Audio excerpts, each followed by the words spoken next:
Before Islam became strong, before the Muslims had armies, before Medina, there was a time when simply saying, "There is no God but Allah," could cost a person everything. Their home, their safety, their family, even their life. And among the earliest Muslims, there was one family that suffered more than almost anyone else. A poor family, with no tribe to protect them, no power, no status. A father named Yasir, a mother named Sumayyah, and their son, Ammar ibn Yasir. Today, they are remembered as some of the greatest names in Islamic history.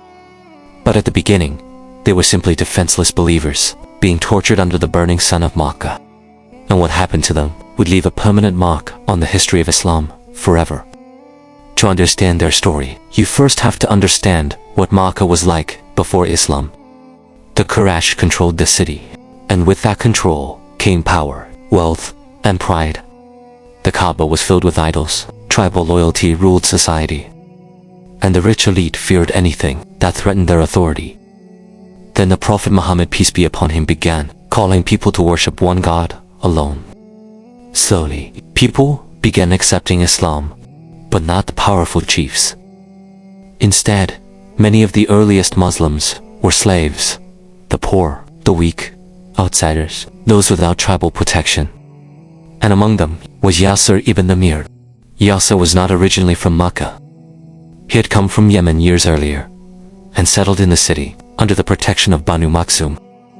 But protection in Makkah depended on tribal strength, and Yasir had very little. He married a woman named Sumayyah bint Qayyad, a woman who would later become one of the greatest figures in Islamic history.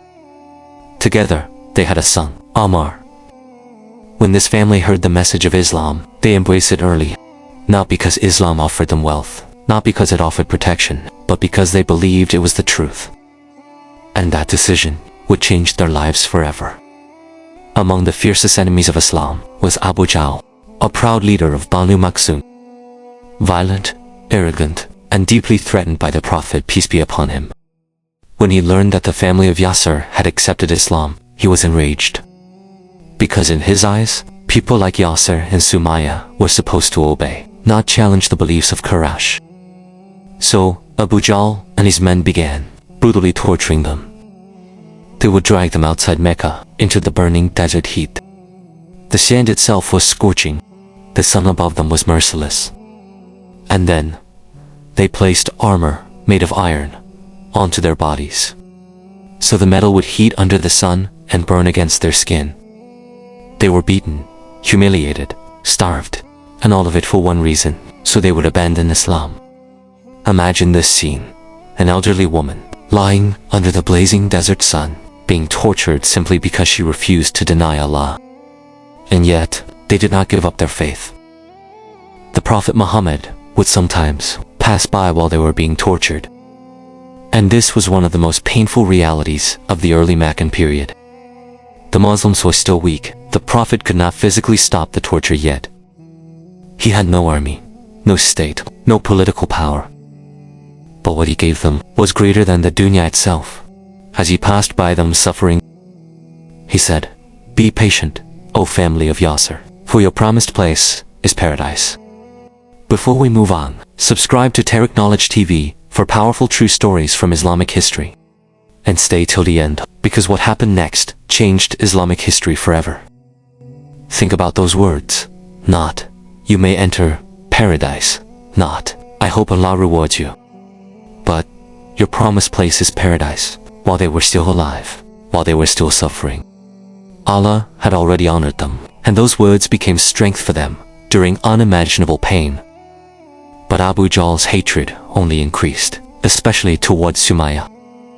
Even in old age, she refused to submit. She would not insult the Prophet. She would not abandon Islam. She would not surrender her belief in Allah. Abu Jahl could not tolerate it. Finally, in an act of pure rage and brutality, he stabbed Sumayyah with his spear. And just like that, Sumayyah bint Qayyad became the first martyr in Islam. The first person ever to give their life for this religion. Not a warrior on a battlefield, not a king, not a famous leader, but an elderly woman who simply refused to abandon her faith. Shortly after, Yasir too died from the torture. And now, Ammar had watched both of his parents murdered before his eyes. Imagine the emotional weight of that. His mother killed, his father did. And now the torture turned fully toward him.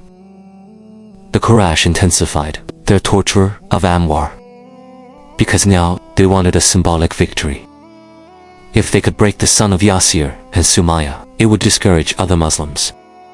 So they tortured him relentlessly, burning him, beating him, suffocating him, pushing him beyond normal human endurance.